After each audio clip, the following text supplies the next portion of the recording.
M3A, Loud Cry, Medical Missionary, le thème de l'année 2026. Apocalypse 22, verset 12. Voici, je viens bientôt et ma rétribution est avec moi pour rendre à chacun selon ce qu'est son œuvre. Nous sommes arrivés à un temps où chaque membre de l'Église devrait s'engager dans l'œuvre missionnaire médicale. Matthieu 24, 14. Cette bonne nouvelle du royaume sera prêchée dans le monde entier pour servir de témoignage à toutes les nations. Alors viendra la fin. Bien-aimés frères et sœurs, bonjour, bon sabbat tout le monde. Puis j'aimerais prendre 2 secondes pour saluer ceux qui nous écoutent en ligne sur le Zoom. Tout à l'heure, j'ai vu le nom de sœur Zunika, First Lady. Bon sabbat. Donc, on s'est bien rendu, le Fawandel et moi. Bon sabbat à toutes les autres du Zoom. Donc, pour vous présentement, avant de vous présenter le message du jour, j'aimerais présenter quelques points. Mettre quelques points avec vous au clair. Donc, le premier point que j'aimerais mettre au clair, c'est que le message d'aujourd'hui va être extrêmement dur. Extrêmement difficile. Je ne sais pas c'est qui la personne la plus vieille dans la pièce ici présente. Lorsque je parle de vieux, vieille, je ne parle pas en qualité d'âge. Je parle dans l'adventisme, dans l'œuvre adventiste. 40 ans, vous êtes adventiste depuis 40 ans, 50 ans, peu importe. Même la personne la plus vieille ici présente dans cette salle va entendre des choses nouvelles. Des choses que peut-être elle n'a jamais entendues avant. Et c'est peut-être des choses que vous avez trouvé ça dur. Mais je dois vous dire que la responsabilité qui pèse sur mes épaules en tant que pasteur à l'Église adventiste du 6e jour, c'est pas des blagues. Je ne prends pas ça à la légère. L'appel que Dieu m'a donné, ma vocation depuis l'âge de 4 ans, je prends ça très au sérieux.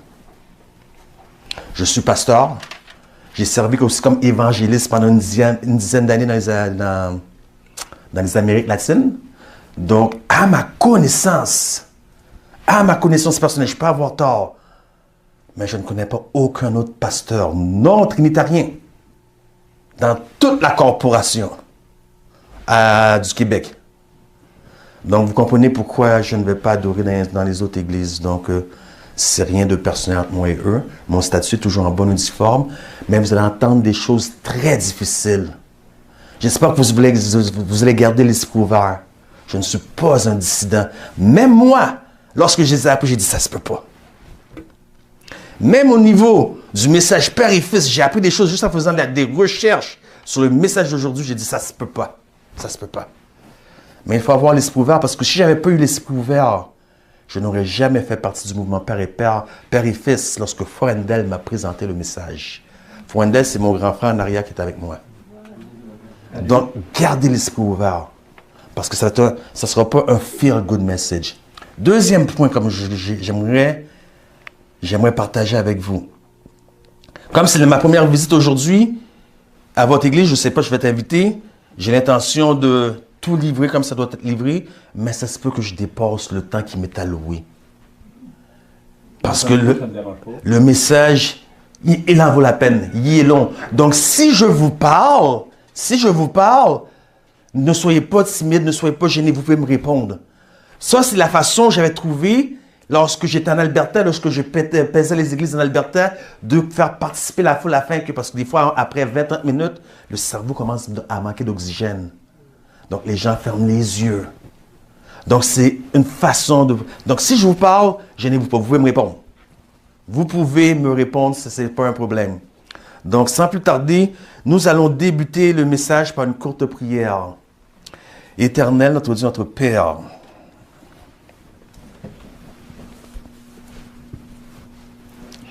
Papa,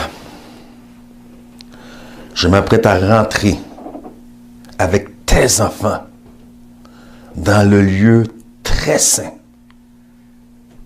Seigneur, nous savons que ta présence est un feu consumateur, un feu dévorant, Seigneur. Je te prie, Papa, de retirer toute scorise en moi. Je te prie, Papa, de passer ta main au-dessus de tous mes écarts de conduite, mes iniquités, les manquements, Seigneur, afin que je ne sois pas consumé dans le lieu très saint. Mais je te prie de faire comme tu as si bien su le faire au temps de Moïse, afin que lorsque nous sortons de ce lieu ce matin, que le Shekinah de gloire nous éclaire tous et que nous retournons de ces lieux avec le Shekinah de gloire en nous, au nom de Jésus, que le peuple de Dieu dise Amen. Bien-aimés, le titre du message du jour s'appelle L'image de Dieu versus l'image de la bête. Et comme je l'ai dit, ça va pas être un feel-good message. Si vous êtes obligé d'entendre des messages feel-good, ça va déranger tout le monde. Peut-être vous allez plus vouloir, vous allez dire à frère Beaulieu, invitez-les plus. J'ai oublié de vous dire un point tout à l'heure, c'est que il y a 6 semaines, j'ai dû présenter un message sur le Père et Fils sur le Zoom, et j'ai dû faire appel à votre berger, c'est-à-dire encore une fois frère Beaulieu, afin de me faire parvenir les citations d'Ellen White que j'ai besoin. La raison, c'est que moi, je travaille juste avec des ouvrages anglais. J'ai une grosse bibliothèque, je travaille juste avec des ouvrages anglais et espagnols. Donc, des fois, chercher la citation en français, surtout à qu'est-ce qui se passe avec la E.G. White Estate, c'est pas toujours facile. Donc, ça se peut qu'il y ait des citations en anglais sur l'écran qui apparaissent, mais je vais vous les traduire. Donc, comme j'ai dit, le titre, ça s'appelle « L'image de Dieu versus l'image de la bête ». Mais avant de commencer, j'ai une question pour chacun d'entre vous ici présent. Qu'est-ce que vous voyez? Un miroir. Qu'est-ce qu'il y a dans le miroir? Vous autres, laissez-moi vous dire qu'est-ce que je vois dans le miroir. Je vois un pécheur dans le miroir. Je vois un homme blessé. Je vois un petit garçon qui a grandi trop vite. Je vois un enfant dans le corps d'un adulte. Je vois une personne en manque de valorisation. Je vois une personne en manque de reconnaissance. Je vois une personne remplie d'abomination, en dehors et in and out of ministry. Excusez-moi, il y a des fois je perds mon français. Je vois plein de choses dans le miroir. Je vois de la déception. Je vois l'enfant qui est triste. Je vois un enfant blessé. Je vois un adulte en manque d'approbation. Il y a plein de choses dans le miroir que je vois. On va y revenir.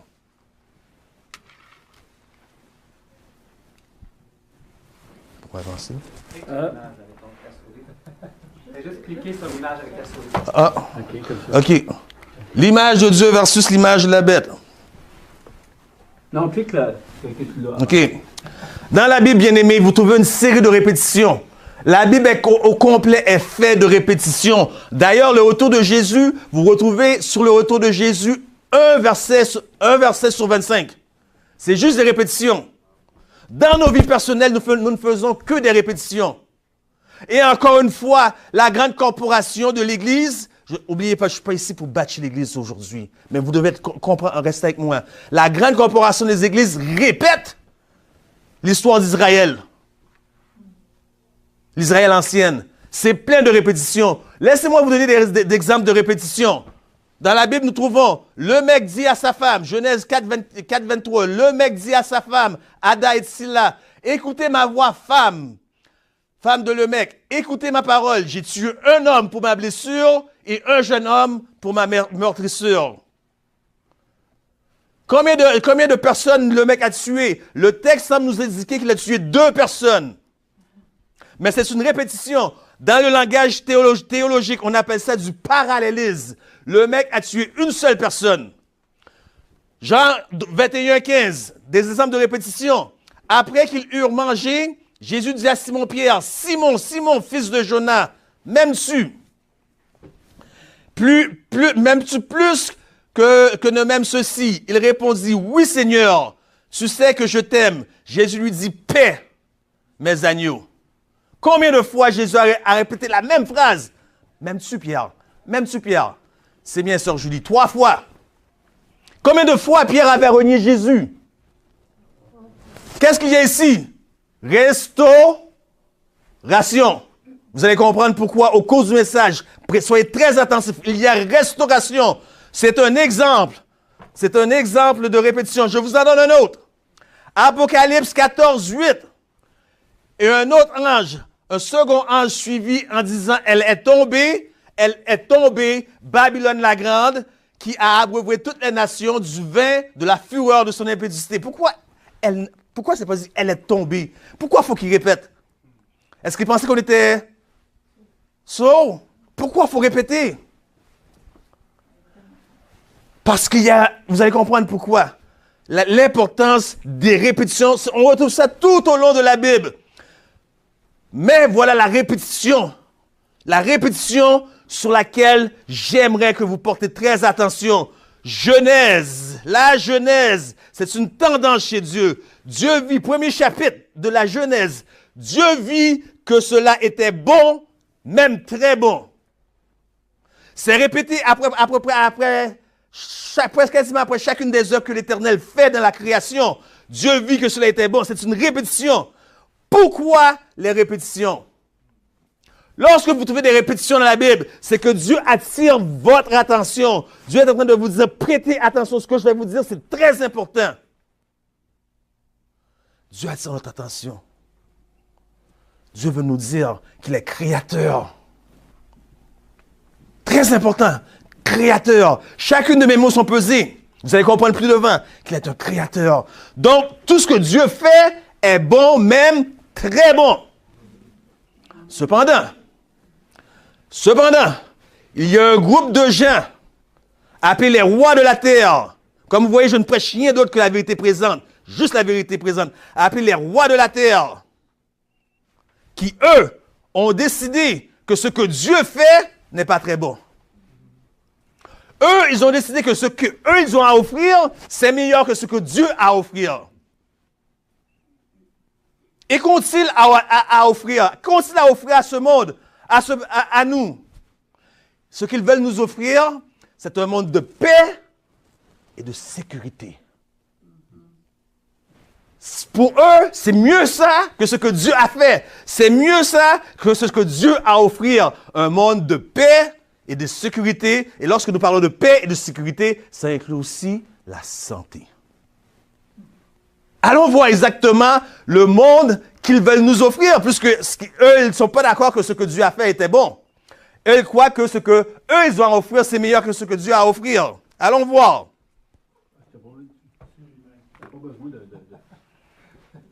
Dieu, ça fait ça de même. Puis il va changer. OK. Juste ici, là. C'est bon, OK? parfait. Ouais. Parfait. Imaginez un monde où tous vos enfants seraient en sécurité. Voyez-vous le monde qu'ils veulent nous offrir? Ils ont décidé que ce que Dieu a offert n'est pas... où tous vos enfants seraient en sécurité. Alerte Amber. Imaginez très bientôt dans une ville près de chez vous, une chip implantée sur chaque enfant. Combien d'enfants vont se faire enlever, croyez-vous? Parce que l'enfant est retraçable. Et Ariel, le petit Ariel, ça m'a affecté personnellement. C'est vrai que nous, dans la communauté haïtienne, lorsqu'une personne souffre, tout le monde souffre. Mais ce n'est pas dans ce sens que ça m'a affecté personnellement. Parce que je connais personnellement Carline. Là, elle porte le nom de son mari et je connais son frère Steve Joseph avec qui j'ai passé toute mon enfance et mon secondaire. Je les connais personnellement et ça n'arrête pas là. Ça n'arrête pas là. La grand-mère du petit Ariel, c'est la sœur il vient de mourir, de mon beau-père, mari de ma mère pendant plus de 35 années. Donc, est-ce que vous avez vu pendant cette année-là comment ils étaient, cette famille-là? Chez moi, cette souffrance-là était palpable. Palpable. Imaginez un monde où il n'y aura plus d'enlèvement d'enfants. Voilà ce qu'ils ont à offrir. Imaginez un monde, et ça vient de m'arriver tout dernièrement, à peine 3 semaines, 1 mois, fraudé, lavé, vol d'identité. Comment voulez-vous faire un vol d'identité avec l'identification numérique? Voilà le monde qui nous offre. N'est-ce pas un beau monde? Voilà ce que l'élite et les aristocrates veulent nous offrir. Crédit social. Ça nous assure la paix sur la terre parce que si vous n'êtes pas un bon citoyen, vous perdez des points. Vous perdez des points. Crédit carbone.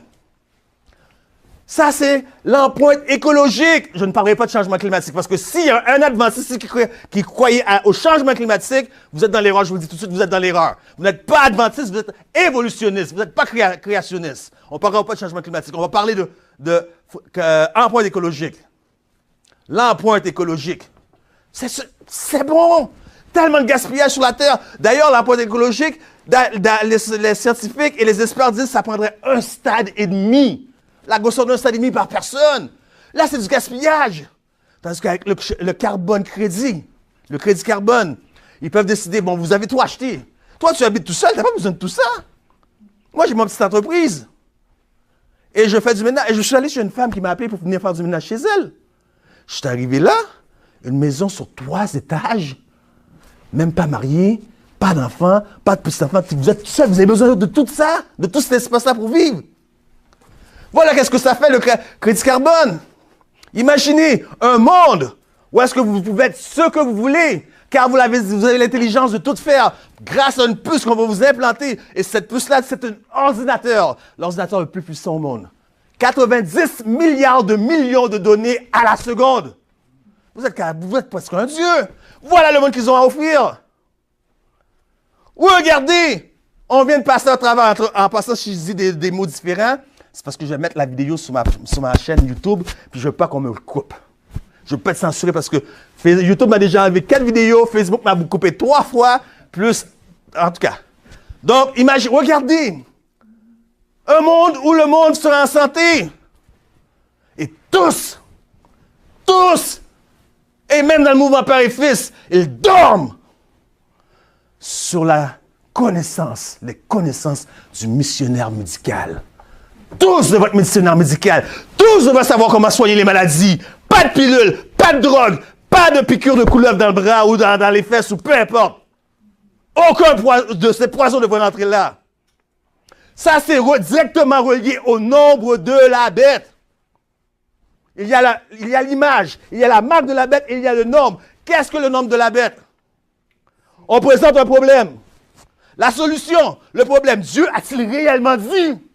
On vous présente un problème. La solution, introduire dans le corps quelque chose qui ne devrait pas rentrer. Le nombre de la bête se retrouve dans plusieurs aspects. Regardez, le serpent, première fois qu'on retrouve le serpent dans la Bible, planté sur un arbre, planté sur une branche. Bien sûr, Moïse a élevé un serpent lui aussi, mais le serpent que Moïse a élevé est devenu l'idole du peuple. On l'appelle Nehushtan. Allez voir. Le service ambulancier, un serpent sur une branche. L'Organisation mondiale de la santé, un serpent sur une branche. Directement relié avec le nombre de la bête. Imaginez un monde où il n'y aura plus de guerre. Voilà ce qu'ils ont à nous offrir. Imaginez un monde où il n'y aura plus de guerre. Parce que depuis 1929, il y a eu exactement 7 papes plus 1. Le plus 1 est important parce qu'il tombe dans une catégorie à part. Et beaucoup de gens croient que c'est l'accomplissement de Apocalypse 17. Les 7 rois. Fausse théologie, mais ce n'est pas mon point.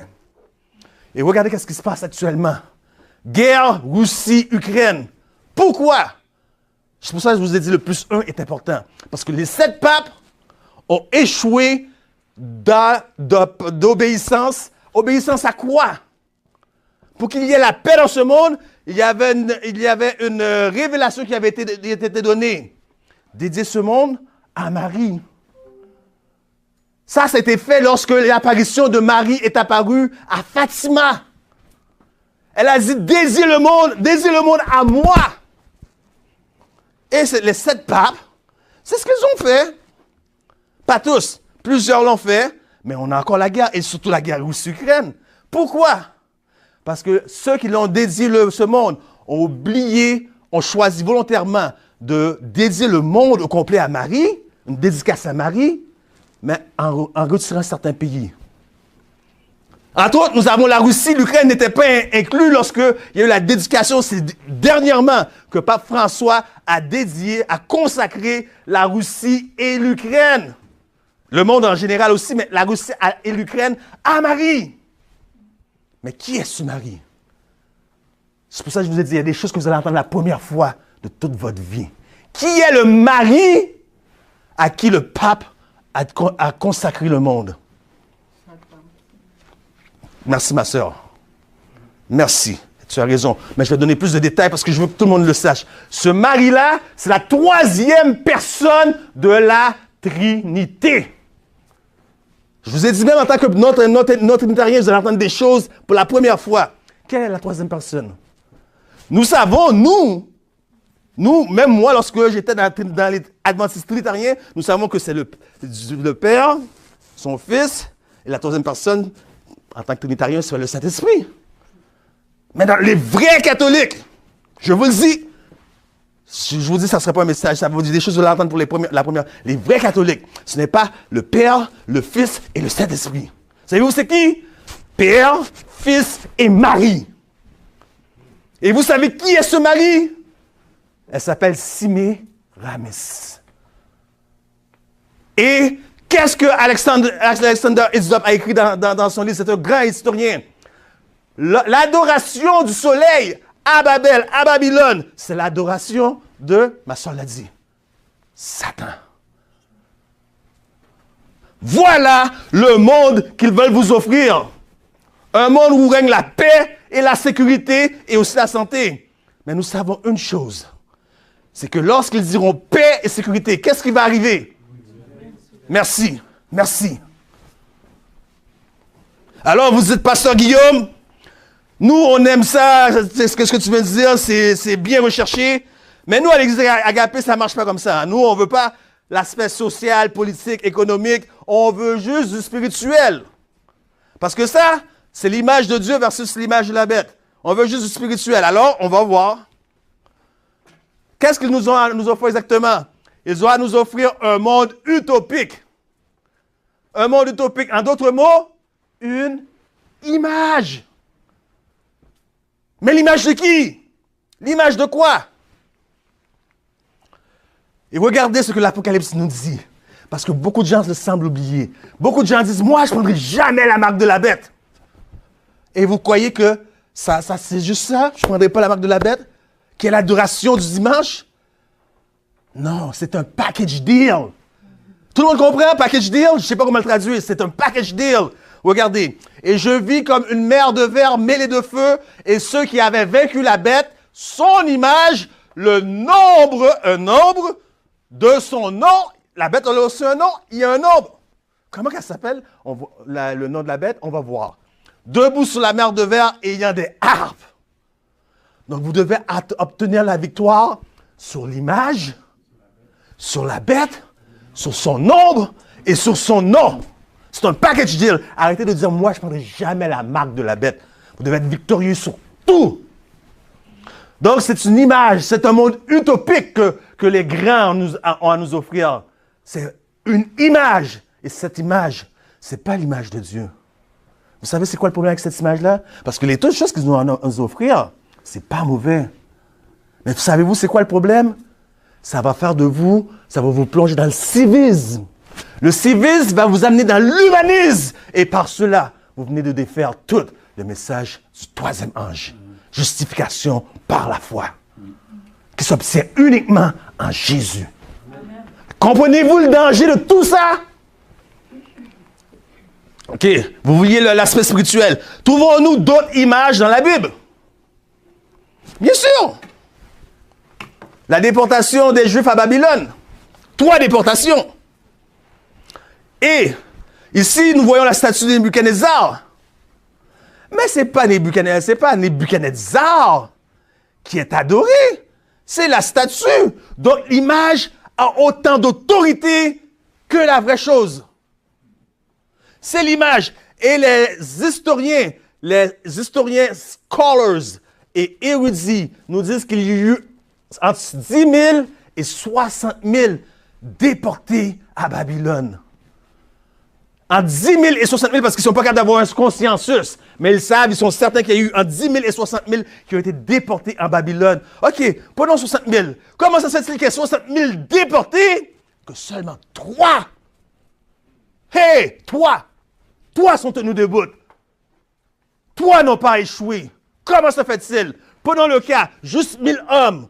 Comment se fait-il que uniquement 3, et vous dites, moi je suis dans la vérité du Père et Fils. On s'enorgueillit. On devient même pharisé là-dessus. Peu importe. Ellen White dit, j'ai vu que pas 1 sur 20 dont les noms sont écrits dans les registres de l'Église sont prêts à sceller leur histoire. 3. Bien sûr, la vérité, c'est que les autres, ils n'ont pas voulu se prosterner devant la statue de Nebuchadnezzar. Ils avaient tous les lacets détachés. Ils se sont penchés en même temps pour attacher leurs lacets. Ça, c'est pour ne pas décourager certains. Mais toi sur tout ça. Donc, il faut savoir ce que c'est Babylone, qui est Babylone, comment fonctionne Babylone. Babylone en soi, c'est un système œcuménique. I'm going somewhere. Je m'en vais quelque part. Je vous amène quelque part. Pardonnez pas une seconde. Chaque parole, je vous dis, chaque parole est pesée. Je vous amène quelque part. Babylone, c'est un système œcuménique. Donc, un système œcuménique, c'est un système qui adore plusieurs dieux.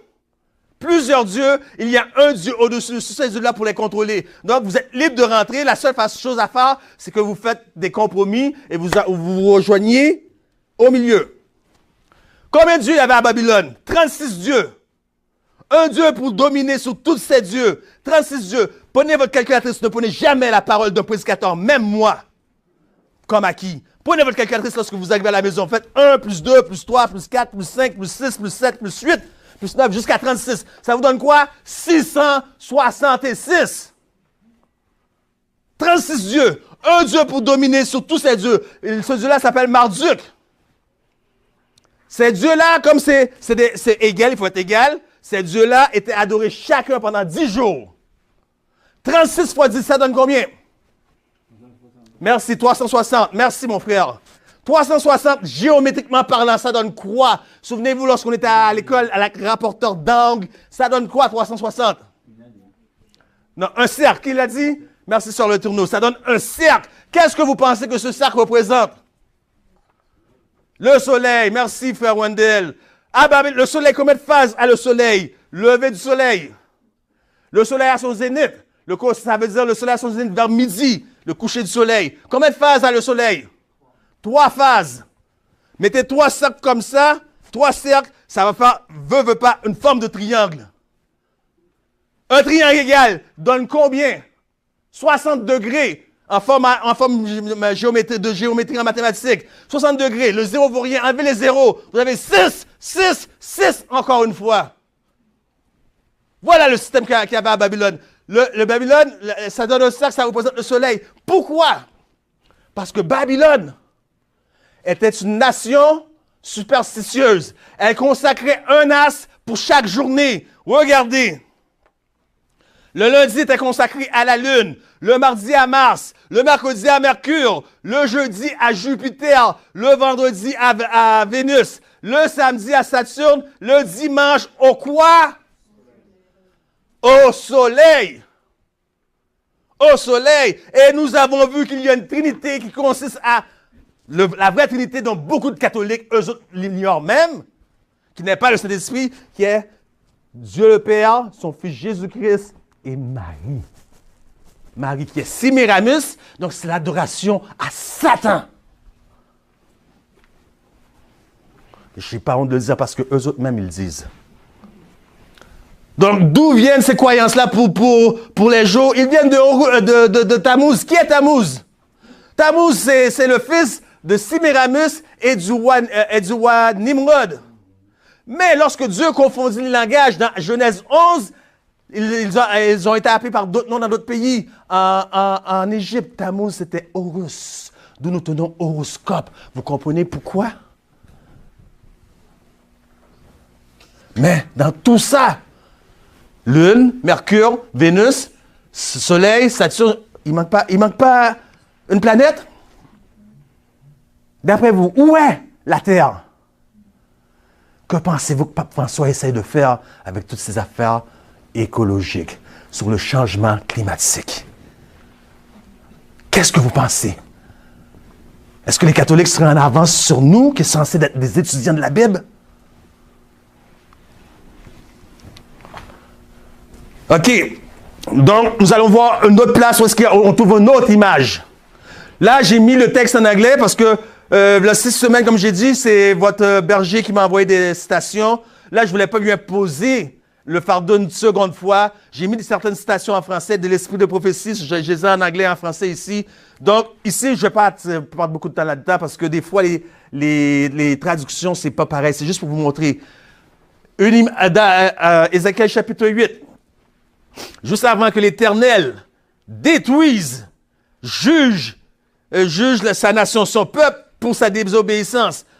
Il montre à Ézéchiel qu'est-ce qui se passe dans le temple même.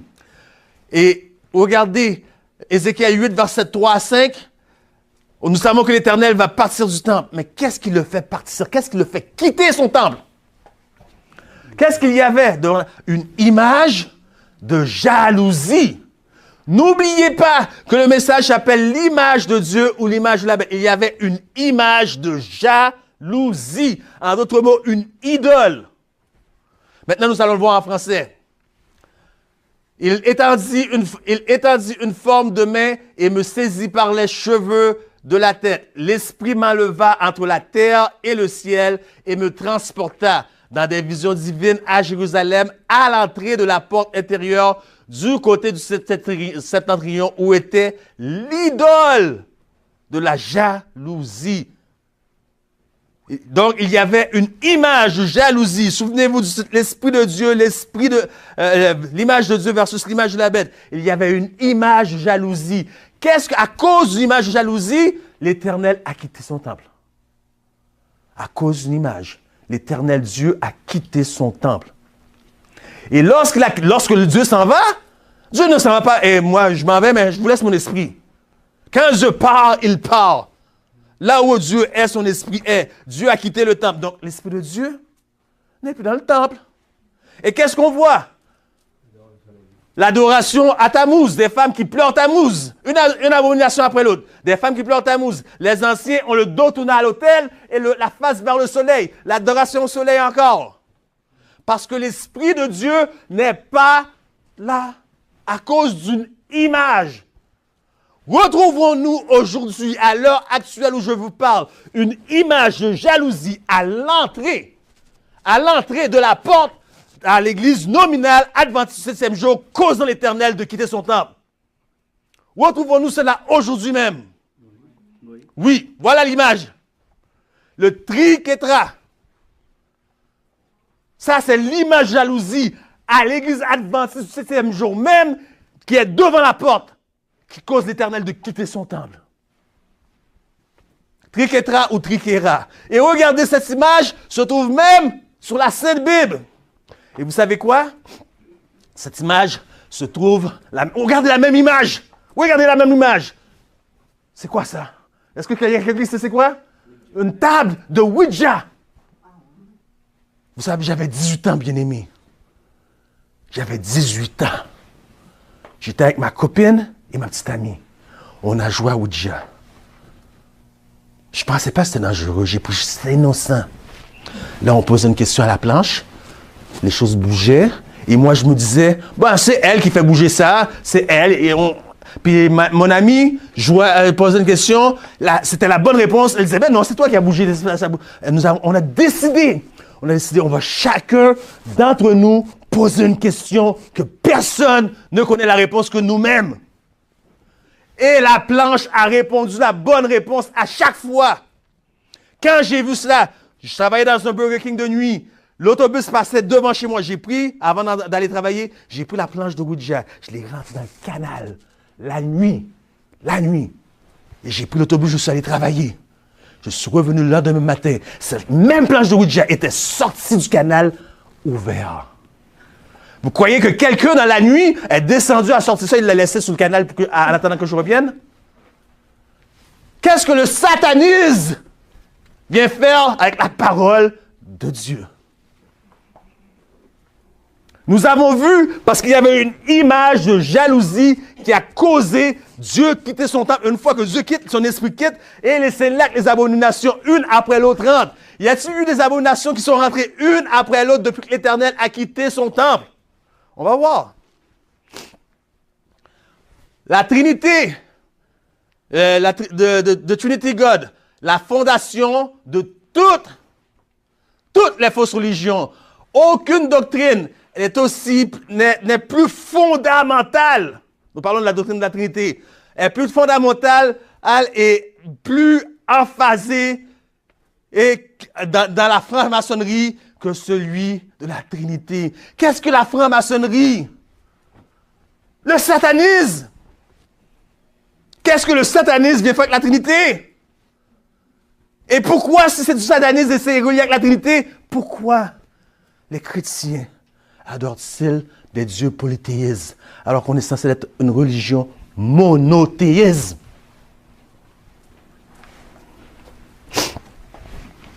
Et regardez d'autres. Le mystère de la Trinité. Souvenez-vous de cette citation parce que je ne peux pas revenir en arrière. Le mystère de la Trinité est le point central des doctrines de catholiques. Ça veut dire tout jour, le dimanche, le jour du repos, c'est en relation avec la Trinité. L'état des morts, tout. Donc, nous avons vu qu'il y avait une image de jalousie et ça cause l'Éternel de quitter son temple. Et nous avons vu que c'est la même chose aujourd'hui dans la grande corporation adventiste. Nous allons voir s'il y a des choses qui sont rentrées, qu'il y a une image de jalousie qui a causé l'Éternel de quitter son temple. Et quelles sont ces images de jalousie? Conférence générale 2010-2022. Là, je ne vous parle pas de ce que j'ai fait des recherches pour le message. Je vous parle de ce que j'ai vu de mes propres yeux. Saint-Louis. La conférence générale de 2010 s'est faite à Saint-Louis. Pasteur Giovanni, un pasteur de l'église adventiste du 7e jour, venu habillé, vêtu en chevalier de Malte. Je m'en allais dire en anglais. Un chevalier de Malte. J'ai dit non. Depuis quand les adventistes? Non, ça se peut pas.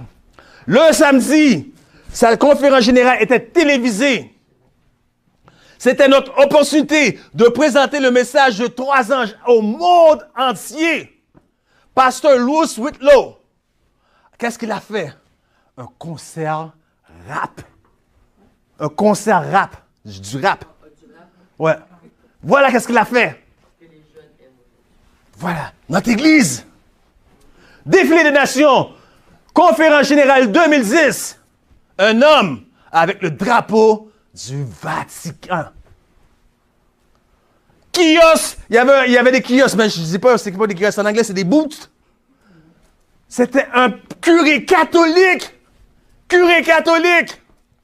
Dans le GC 2010. GC 2015. Quel était le logo officiel pour le GC 2015? Le logo typo du LGBTQ. Gay, L, lesbienne, G, gay, B, bisexuel, T, transsexuel. Dans l'église, à OGC, on ne parle pas maintenant d'une église, on parle de la corporation. Le pastorat féminin, GC 2015, Ellen White, elle a eu une démotion. Pourquoi? Pour inclure l'inclusivité, de sorte qu'aujourd'hui, elle n'est plus vue comme une prophète, parce qu'il voulait être inclusif dans les écrits. Pastorat féminin, je ne donnerai pas la conférence, je suis allé passer une entrevue comme pasteur. Mon gars, tu n'es pas marié, on ne peut pas t'engager. C'est presque ça qu'il m'a dit. Et ça ne fait pas tellement longtemps de ça, ça fait à peu près 4 ans de ça. Mais, vous allez en ligne, vous voyez une femme qui n'est pas mariée non plus, elle est pasteur, elle s'appelle Alicia Johnson, et quelques temps plus tard, le scandale éclate en pleine église parce qu'elle était bisexuelle. Ted Wilson, durant la pandémie, il a fait 3 vidéos de 6 minutes. Ça aurait été 6 minutes, 1 minute, j'aurais rien dit. 6 minutes, 2 secondes, 5 minutes, 49 secondes, mais 3 vidéos de 6 minutes. Là, j'ai dit, il y a quelque chose de pas normal. Sans compter que Advent Health, c'est les... sponsor. Commanditaire à la Ligue nationale de hockey. Et quand est-ce qu'ils jouent leur game, leur partie, les Canadiens ou les équipes, je ne sais pas, j'écoute pas. Ils le samedi. Advent held. Durant la pandémie, là c'est la conférence générale qui vient de passer cette année. Beaucoup de gens ont perdu leur travail à cause qu'ils ne voulaient pas prendre la piqûre de la couleuvre. Ils ont perdu leur travail. Non, je suis censuré, madame, parce que je vais le mettre sur ma soeur, je vais le mettre sur mon réseau. Alors, il y a quelqu'un, durant la conférence générale, il a dit, mettons la situation sur la table. Une autre personne tout de suite appelée en ligne pour seconder. Parce que lorsqu'une motion est présentée, parce que l'Église adventiste est une communauté démocratique, lorsqu'une motion est présentée, elle doit être secondée. Une autre personne l'a secondée. Le chairman a refusé. Puis une autre personne est venue à seconder. Le chairman a refusé. Mais lui, le pasteur Elder Wilson, quand il a vu ça, il a dit non, on ne peut pas faire ça. On ne peut pas faire ça. Puisque ça fait partie des règles lorsque c'est secondé de mettre la motion sur la table. Il est venu, il a mis la motion sur la table pour l'œuvre. Il a accepté la motion, mais il a dit à tout le monde, je vous demande de voter non. C'est de la dictature sec. Vous comprenez? Lorsque l'Esprit de Dieu est parti, il est parti pour quoi? Dieu est parti pour quoi? À partir de quoi? À partir d'une image de jalousie. Et une fois que Dieu quitte, n'importe quoi peut arriver. Parce que son esprit n'est plus là. Et l'image de jalousie que nous avons à la corporation, c'est la Trinité. Le polythéisme. On aime ça, nous autres, dire, sortez de Babylone, Apocalypse 18, sortez de Babylone. On pense que c'est un message des adventistes aux catholiques, aux pentecôtistes, aux baptistes. Mais vous lisez le texte comme il faut. Sortez du milieu d'elle, mon peuple. L'Église adventiste est dans Babylone. Il faut sortir et rentrer dans la vérité. Peu importe qu'est-ce que ça va coûter. Parce qu'aujourd'hui, alors que je vous parle, je ne serai plus jamais pasteur dans la conférence, aucune des corporations. Mais ça ne me dérange pas. Ça ne me dérange pas de ne pas avoir un salaire. J'ai été jeune et j'ai vieilli. Je n'ai jamais vu le juste abandonner, ni sa postérité mendier son pain. Amen. Je suis bien entouré. Qu'ils veulent peu de moi, comme ils disent sur le Facebook. Je suis un dissident. Je suis bien entouré. J'ai une famille qui m'aime. J'ai mon grand frère en arrière qui m'aime. J'ai la famille ici. Je sais qu'ici, n'importe quand, je suis chez moi ici. Il y a des conséquences, il y a des prix à payer. Mais je vais les payer. C'est une église backsliding church. Comment je peux dire ça? Une église qui fait marche arrière, c'est l'église qui ne prend pas ses distances avec l'église de Rome. Vos dîmes, vos offrandes, ils ont fait des donations au NCC. Qu'est-ce que le NCC? National Church Council. C'est le club école du World Church Council. Qu'est-ce qu'il faut pour être membre du World Church Council? C'est un mouvement écuménique. La croyance en quoi? La Trinité. Merci, la Trinité. Ils ont fait vos dîmes et vos offrandes ont passé par là. Et qu'est-ce qu'ils ont fait avec ça? Ils ont financé, croyez-le ou pas, ils ont financé la guerre au Rhodésia, non, le front terroriste au Rhodésia, avec vos dîmes et offrandes que vous avez retournées à la fédération. Ce que je prêche là, je l'ai prêché en 2010 en Alberta. Qu'est-ce que Genoun Diop fait avec le pape? En passant, il y a 2 ans, c'est lui le speaker, le parleur, le conférencier officiel pour le camp meeting de la Corporation du Québec. Qu'est-ce qu'il fait avec le pape? C'est une église qui fait marche arrière, qui ne garde pas ses distances entre lui et la papauté. Voyez-vous, une affaire est rentrée une après l'autre. Et puis, qu'à la fin, et puis à la fin, l'Éternel envoie les anges, il dit, frappe, jeune, vieux, plus jeune, et n'ayez aucune pitié. Et commencez où? Par mon sanctuaire. C'est triste.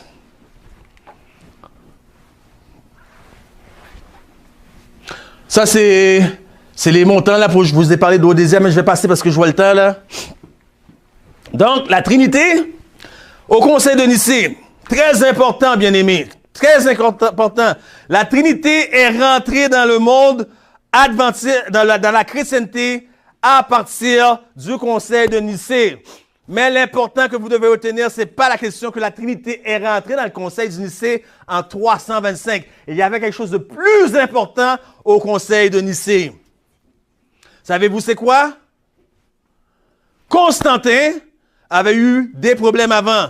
L'évêque Sylvestre est venu en aide à Constantin. Maintenant, il fallait rendre la monnaie de la pièce. Donc, Constantin a choisi de faire de la religion de Rome la religion d'État. Est-ce que quelqu'un voit l'image de la bête? Est-ce que vous comprenez? Est-ce que vous êtes avec moi? J'en ai pas pour longtemps encore. Essayez de rester avec moi. L'image de la bête, l'Église et l'État. Nous avons vu au début que l'image était aussi puissante. L'image était aussi puissante que le point même. Donc, la Trinité est rentrée. Quel était il y avait 200 à 250 personnes dans le conseil de Nicée. Et la Trinité, c'était la porte d'entrée. Il fallait trouver un point en commun, en accord, où est-ce qu'on va faire des sacrifices, des compromis, on va regarder ce qu'on a en commun. Toutes les églises avaient quelque chose en commun. La Trinité. Toutes les personnes avaient quelque chose en commun. Parce que Constantin, il voulait attirer les païens dans l'église, il a permis à ce que tout le monde rentre. Et tout le monde rentrait, ils avaient une croyance quelque part, une seule croyance en commun, c'était la Trinité. Donc, c'est rentré dans... la Trinité, c'était bien longtemps avant le conseil de Nicée. Est-ce que vous commencez à comprendre? C'était bien longtemps avant. Vous avez, comme exemple ici, Vishnu, Brahma et Krishna aux Indes. Ce sont les yeux polythéistes. Un représente le Père, le Fils et Marie. Il n'y a pas de Saint-Esprit là-dedans. Et Marie. Donc, Tammuz, Nimrod, Tammuz et Semiramis. Et c'est le même Hare Krishna que vous entendez parfois, les gens ils chantent, là, les hindous. Là. Rome, Jupiter, Vénus. Ça, c'est de l'image que nous, on connaît plus, les chrétiens. Souvenez-vous la répétition. Tout ce que Dieu fait est bon, même très bon. Je ne peux pas comprendre que Dieu ressemble à un mutant ici. Et c'est ça, les chrétiens, la polythéisme, un Dieu en 3 personnes, vraiment, ça me dépasse. Maintenant, j'y arrive, j'ai presque fini. Nous allons voir l'image de Dieu, parce que c'est l'image de Dieu versus l'image de la bête. Vous avez vu l'image de la bête? Maintenant, nous allons voir l'image de Dieu. L'image de Dieu se trouve dans l'Apocalypse, le texte que nous avons lu. Apocalypse 14, versets 6 et 7. Mais nous allons voir quelque chose d'important. Je regardais et voici, l'agneau se tenait sur la montagne de Sion et avec 844 000 personnes qui avaient son nom et le nom de son Père écrit sur leur front. Voilà l'image de Dieu. L'homme créa Dieu, Dieu créa l'homme à son image, mais l'homme rendit l'appareil à Dieu. C'est pas un cliché, je vous dis, regardez Apocalypse 17 d'abord, vous allez comprendre. Sur son front était écrit un nom, un mystère, Babylone la grande, la mère des impudiques et des abominations. Sur son front, rappelez-vous la diapo, un mystère, le mystère de la Trinité, c'est le point central de la doctrine. Vous devez avoir la victoire sur quoi? Le nom, la marque, l'image et la bête. La Trinité, un nom, un mystère, la Trinité. C'est pas moi qui le dis. Reason for Catholic to keep Sunday, because it is a day dedicated by the apostle to the honor of the most holy Trinity. Raison pour les catholiques de garder le dimanche, c'est en l'honneur des apôtres, en l'honneur de la Trinité. Ouais. Donc, vous voyez, le triquetra, 3 cercles, soleil. OK, encore une fois, le mystère de la Trinité est la doctrine centrale des catholiques. Je vais aller plus vite. Puis, regardez bien, suivez bien avec moi l'image de Dieu, parce que nous avons vu l'image de la bête. Ça serait dommage que vous avez bien écouté l'image de la bête et que vous endormez sur l'image de Dieu. C'est ce qu'il y a de plus important. L'image de Dieu. Nous, on s'en fout de la bête. On veut focuser sur Dieu et son Fils Jésus-Christ. Regardez bien. Puis Dieu dit, faisons l'homme à notre image, à notre ressemblance. Combien de personnes impliquées? Regardez le verbe faisons et note. Combien de personnes? Ça implique combien de personnes? Au moins 2, nous savons, ça inclut une pluralité. Regardez ici, Dieu dit faisons l'homme à mon image. Donc là, il manque quelqu'un, hein? Donc Dieu a fait l'homme à son image, mais faisons, il parle à quelqu'un, il parle à son fils. OK? D'abord, ça aurait dû être faisons l'homme à notre image, le nôtre doit inclure aussi son fils. Mais qu'est-ce qui se passe? Est-ce que se pourrait-il que le fils a la même image que le père? Est-ce que c'est possible que le fils ait la même image que le père? Voyons voir. Au Colossiens 1,15, il est l'image du Dieu excusez, invisible, le premier-né de toute la création. Hébreux 1,3, et qui, étant le reflet de sa gloire et l'empreinte de sa personne. King James Version, he is the express image. Voyez-vous, Christ a la même image que son Père. C'est pour ça qu'il dit, faisons l'homme à notre image. Et Christ, qu'est-ce qu'il attend aujourd'hui? Il attend avec impatience que chacun de nous reproduise cette image. Regardez, Christ attend avec désir impatient la manifestation de lui-même dans son Église. Quand le caractère de Christ sera parfaitement reproduit dans son peuple, alors il reviendra pour les réclamer comme le sien. Maintenant, ça c'est le message le plus important de toute la Bible. Et si je vous demandais quel est le dernier message à donner à l'humanité, quelqu'un me dirait sûrement, le dernier message à donner à un monde déchu, c'est le message du troisième ange. Si quelqu'un adore la bête, vous avez bien été programmé comme un ordinateur. Ce n'est pas le message. Et vous allez me dire, mais pourtant, les noix, il dit le sabbat doit être proclamé haut et fort à la fin des temps. Ce n'est pas le message, je suis désolé. Le dernier message à être prêché à un monde déchu, c'est la révélation du caractère de Dieu. Voilà ce que les noix disent. Et vous allez dire, où tu vois le caractère de... Restez avec moi, c'est plus important. C'est pour ça que je vous dis, manquez pas une seconde. Vous avez eu l'image de la bête? Regardez l'image de Dieu. Je regardais et voici l'agneau se tenait sur la montagne de Sion et avait eu 144 000 personnes qui avaient son nom et le nom du Père écrit sur le front. Maintenant, nous tombons dans le texte le plus important de toute la Bible et vous allez comprendre pourquoi. Je vis un autre ange qui volait par le milieu du ciel ayant un évangile éternel pour l'annoncer aux habitants de la terre, à toute nation, à toute tribu, à toute langue et à tout peuple. Et qu'est-ce qu'il disait? Il disait d'une voix forte, craignez Dieu et donnez-lui gloire, car l'heure de son jugement est venue. C'est là où est-ce que ça se corse. C'est là que je vous ai dit, même si vous avez 50 ans dans l'église, vous allez apprendre des choses nouvelles. C'est là où ça se corse. Regardez. Craignez Dieu. Pourquoi? Qu'est-ce que la crainte de Dieu?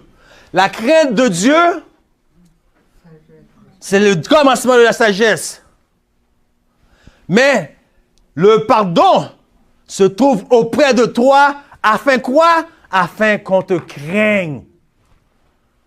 Le pardon se trouve auprès de toi afin qu'on te... Quel est le plus grand besoin? C'est pour ça que je vous ai dit, c'est le message le plus important à donner à un monde déchu. Quel est le plus grand besoin de l'être humain, de l'humanité? Merci. Le pardon. Avec le pardon vient quoi? La restauration.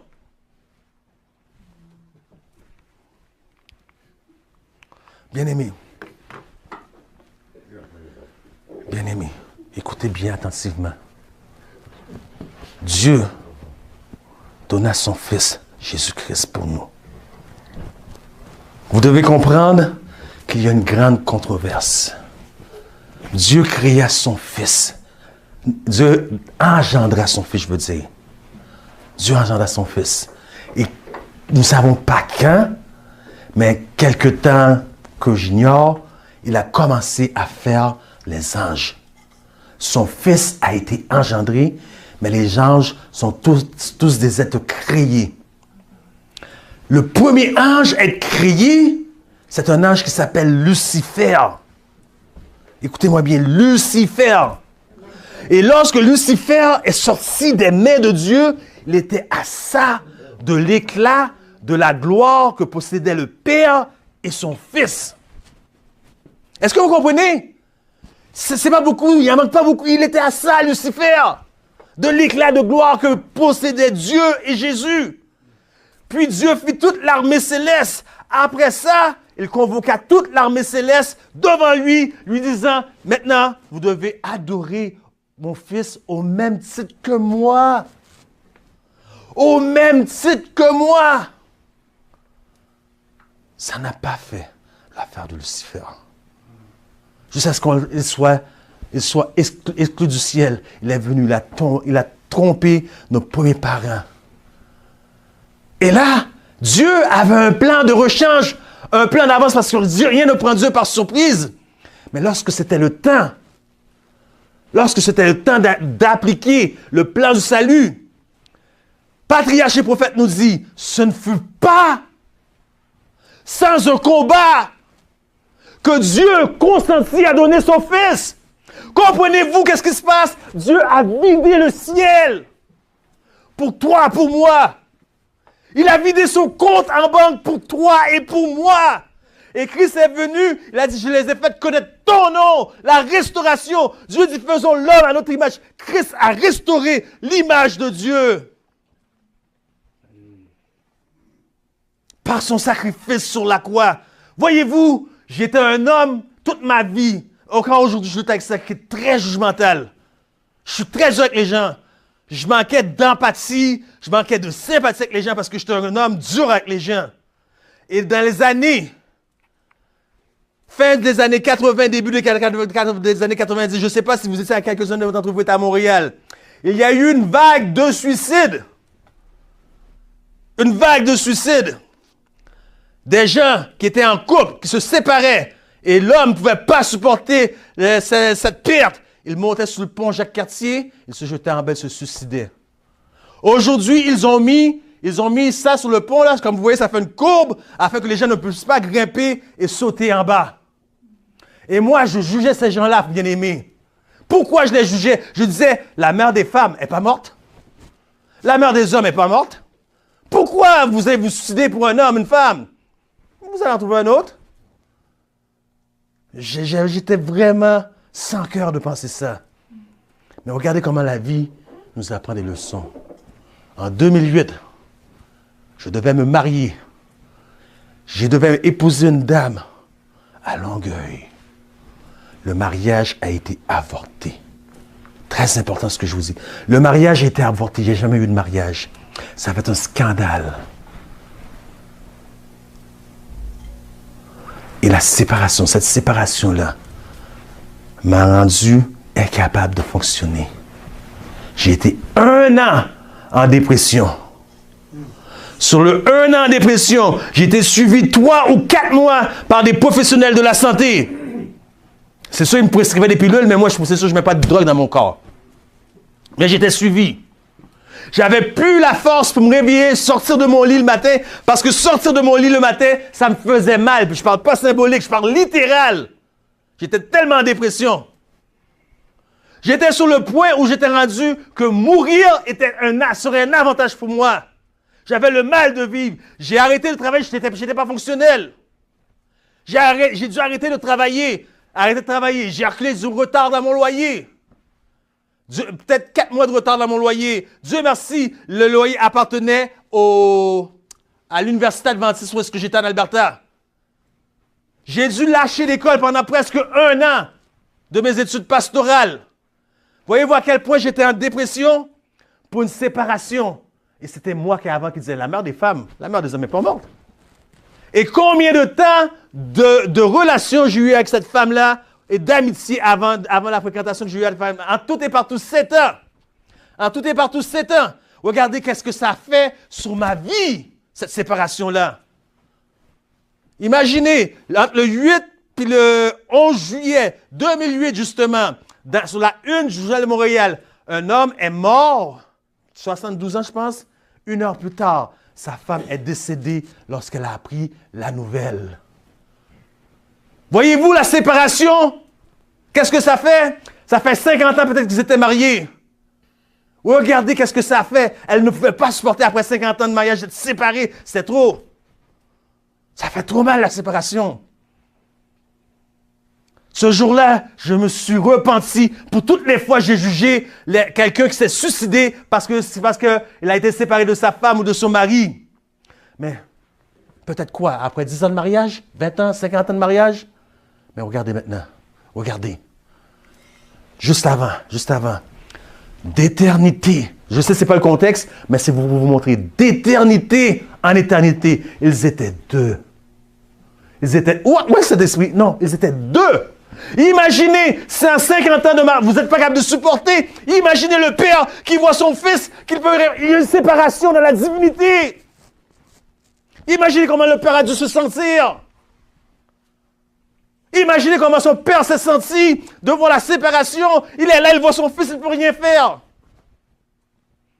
Si ça ne vous touche pas, si ça ne vous fait pas fondre le cœur, c'est parce que vous avez un cœur de glace. Il n'y a rien qui... Je démissionne. D'éternité en éternité. Moi, c'est 7 ans, puis après 7 ans, j'aurais voulu mourir que de vivre ça. Imaginez Dieu avec son fils.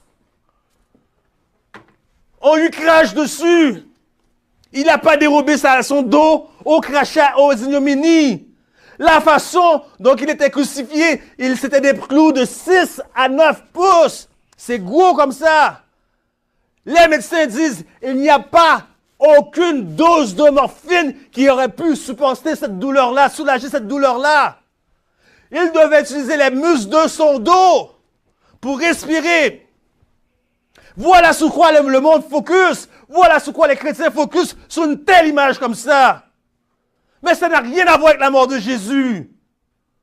Jésus est mort d'un cœur brisé. D'un cœur brisé. À cause de toi, à cause de moi. Les anges n'étaient pas permis de venir l'aider. Son père le regardait impuissant. Impuissant. Moi, j'ai focusé toute ma vie sur l'amour de Jésus. Ça m'a permis de comprendre l'amour de Dieu lorsqu'il dit « Car Dieu a tant aimé le monde qu'il a donné son Fils unique. » Car voyez-vous, en 2009, j'étais en Honduras. Je prêchais une campagne d'évangélisation.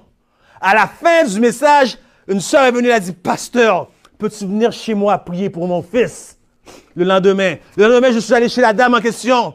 J'ai vu le fils qui avait 4 ans à l'époque. Il ne parle pas, il ne marche pas, il ne mange pas, il porte des couches, 4 ans. Il ne peut pas bouger ses mains, il a une maladie dégénérative au cerveau. J'ai regardé l'enfant, j'ai vu sa souffrance. Mon cœur était déchiré. Mais là, j'ai levé la tête. J'ai vu son père, parce que l'enfant était assis sur son père, et j'ai vu la souffrance de son père, qui regarde son enfant impuissant. Voilà qui a souffert le plus, Jésus ou Dieu le Père. Qui regarde Jésus sur la croix, pour vous, pour moi. Puis il est impuissant, il ne peut pas aider son fils, il ne peut pas intervenir, parce que il fallait que le prix du péché soit payé. Quelle image êtes-vous intéressé à revêtir? L'image de la bête ou l'image de Dieu? Aucune femme vous aimerait comme ça. Pas vos enfants. Imaginez d'éternité, pour la première fois, il y a une séparation. Jésus-Christ, mon Dieu, pourquoi m'as-tu abandonné? Et le prochain texte, le prochain point dans le texte dit, et craignez Dieu, nous avons vu craindre la crainte de Dieu, et donnez-lui gloire. Qu'est-ce que c'est donner gloire? Jésus, écoutons Jésus, il va nous dire, donnez-lui gloire. Si mon Père est glorifié, si vous portez beaucoup de fruits, c'est ainsi que mon Père sera glorifié et que vous serez mes disciples. Lorsqu'il dit dans le message, et donnez-lui gloire, mon Père est glorifié à ce que vous portez beaucoup de fruits. Les fruits de qui? C'est la question à se poser. Mais le fruit de qui? D'un troisième Dieu? Les fruits du Saint-Esprit, les fruits de l'Esprit, c'est l'amour, la joie, la paix, la patience, la bonté, la bénignité, la fidélité, la douceur, la tempérance. C'est les fruits de qui? Les fruits de l'Esprit.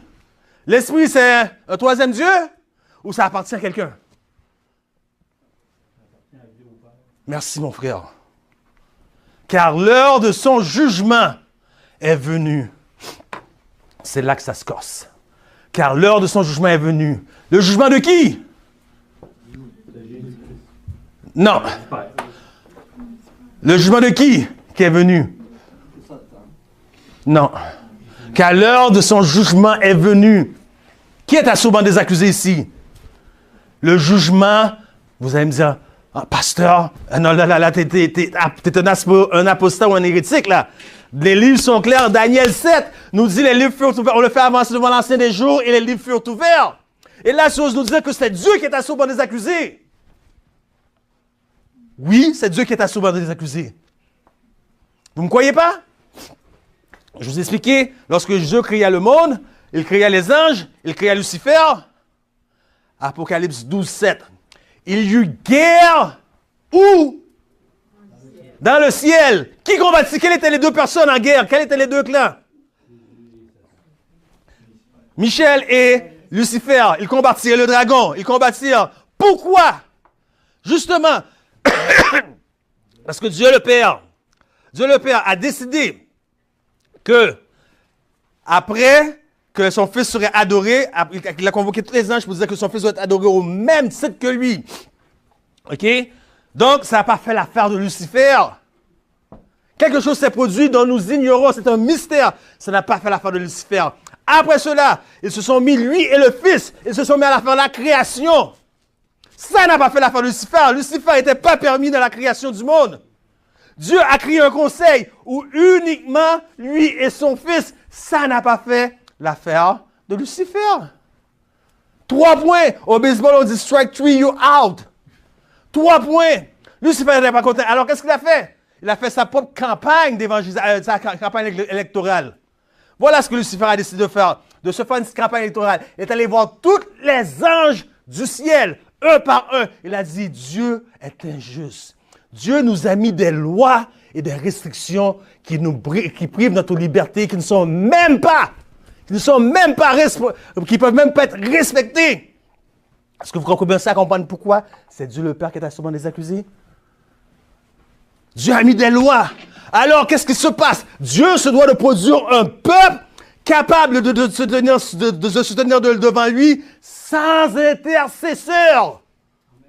Un peuple qui a la victoire complète sur le péché. Parce que s'il ne le fait pas, Dieu devra se tenir et ressusciter Sodome et Gomorrhe pour présenter des excuses à Sodome et Gomorrhe. Si Dieu ne produit pas ce peuple-là, il devra se tenir devant Lucifer pour dire « Pardonne-moi Lucifer, tu avais raison, mes commandements ne sont pas... Il n'y a personne sur la terre capable de respecter mes commandements. » Mais que dit l'esprit de prophétie? Regardez, ceux qui demeureront sur la terre quand l'intercession de Christ dans le sanctuaire quand l'intercession de Christ cessera dans le sanctuaire, devront se tenir sur le regard d'un Dieu saint, sans médiateur. Leur robe doit être sans tache.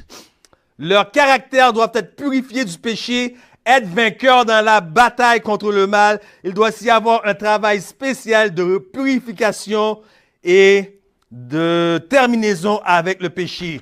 Great Controversy, page 475. Écoutez la dernière citation. La dernière citation, et j'arrête avec ça aujourd'hui. Ceux qui croient en Christ et obéissent à ses commandements ne sont pas sous le fardeau de l'esclavage de la loi. Tous ceux qui résistent à la tentation et copient l'exemple du Christ au milieu du mal pourront par la foi, par le sacrifice expiatoire de Christ, participer à la nature divine. Ayant échappé la corruption qui est dans le monde par la convoitise, tous ceux qui par la foi gardent les commandements, écoutez bien, en viendront à être à la perfection que possédait Adam quand? Merci, avant le péché. Vous ne pouvez pas me dire que vous ne pouvez pas avec la victoire. Voilà l'image de Dieu. Car quiconque est né de Dieu ne pêche pas.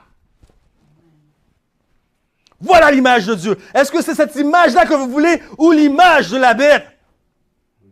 Et continuez à lire le chapitre 12 La guerre, Satan faut jeter sur la terre. Il est là pour attaquer la femme, mais il ne trouva pas la femme. Il s'en prit à la postérité de la femme. Mais ils l'ont vécu comment? Par le sang de l'agneau et par quoi d'autre? La parole de leur témoignage. Qu'est-ce que la parole de leur témoignage? La parole de leur témoignage, ce n'est pas de dire j'avais un cancer, Jésus m'a guéri. C'est pas ça. Dans le grec, c'est amartoureia. Et le nouveau grec, c'est martyrian. Amartoureia, qui ne signifie pas une déclaration verbale, ce qui signifie une preuve, une évidence. Ça veut dire c'est plus du lip service. La preuve. Votre vie transformée.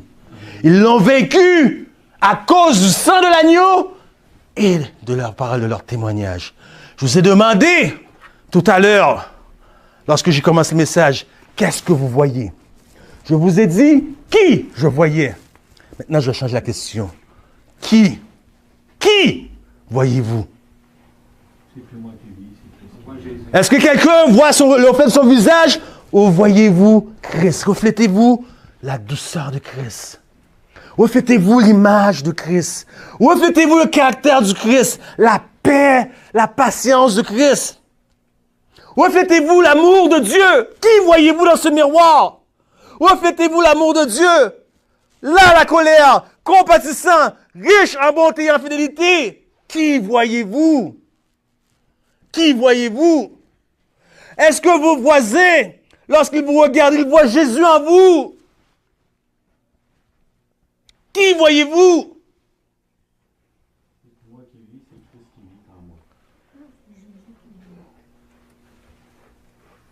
Moi, je ne suis pas encore rendu là. Je me connais.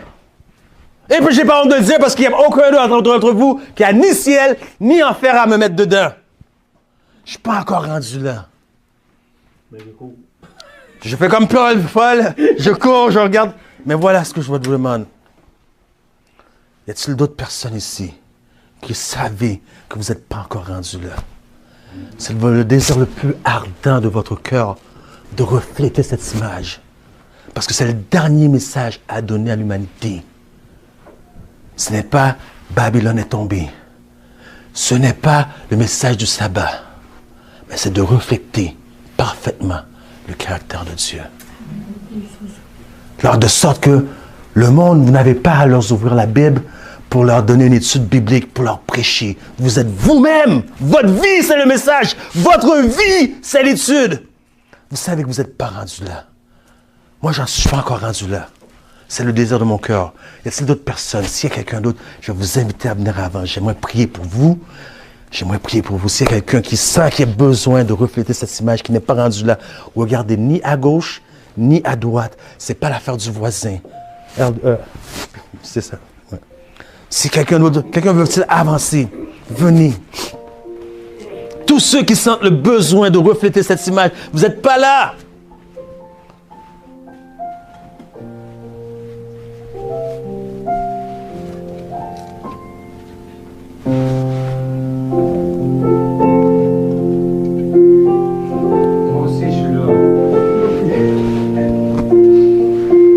Le meilleur exemple, lorsque le berger de l'église lui-même est présent.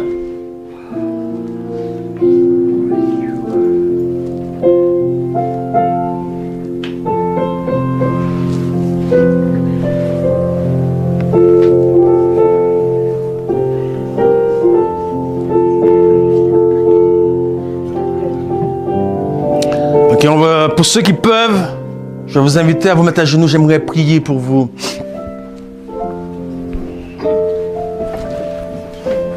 Éternel, notre Seigneur et notre Dieu, nous voici encore une fois devant toi. Nous te remercions pour ce moment, Papa, que nous a permis de passer en ta présence. Papa, ce matin, nous savons que tu as vidé le ciel pour nous afin que le sacrifice de Jésus qui les a fait connaître ton nom et qui nous a aussi fait connaître ton nom ne soit pas en vain. Il a fallu qu'il supporte la grande séparation que met le péché, parce que nous savons que ta main n'est pas trop courte pour délivrer, ni ton oreille trop courte trop dure pour entendre, mais ce sont nos péchés qui nous cachent ta face. Donc nous voulons te remercier, Seigneur, pour le sacrifice que Christ a fait, tandis qu'il était séparé, il a vécu la séparation. Mais toi, tu nous dis dans 2 Corinthiens 5, 19, que tu étais en Christ, réconciliant le monde avec toi. Voici tes enfants ici présents, Papa. Réconcilie-nous à toi ce matin. Nous voulons reconsacrer nos vies à toi. Nous voulons refléter cette image, Seigneur, de sorte que si c'est nous de sorte que ce ne sera plus nous qui vivons, mais Christ fera sa vie en nous. Rends-nous vainqueurs sur le péché, sur tous nos défauts, sur tous nos scories, Papa, afin que nous reflétons clairement ta gloire, Seigneur. Nous reconnaissons le travail que tu as fait. Nous reconnaissons ton amour au travers du grand sacrifice de ton Fils. Merci, Seigneur, de t'avoir manifesté à nous. Merci, Seigneur, que nous savons que ni la mort, ni la vie, ni la hauteur, ni la profondeur, ni la puissance, ni aucune autre créature ne pourra nous séparer de ton amour que tu as versé en nous au travers de Christ Jésus. Lève les gens, Papa. Nous ne savons pas ce qui les a poussés à venir à répondre à l'appel. C'est peut-être l'orgueil, Seigneur, qui les empêche de refléter parfaitement ton caractère. C'est peut-être des problèmes financiers. C'est peut-être, peu importe le problème, Papa, je te demande maintenant qu'ils vont se lever, qu'ils laissent ce problème sous l'autel des holocaustes, qu'ils ne retournent pas à la maison avec ce problème. C'est au nom de Jésus et pour ta propre gloire, Seigneur, que nous t'avons prié. Que le peuple de Dieu dise Amen.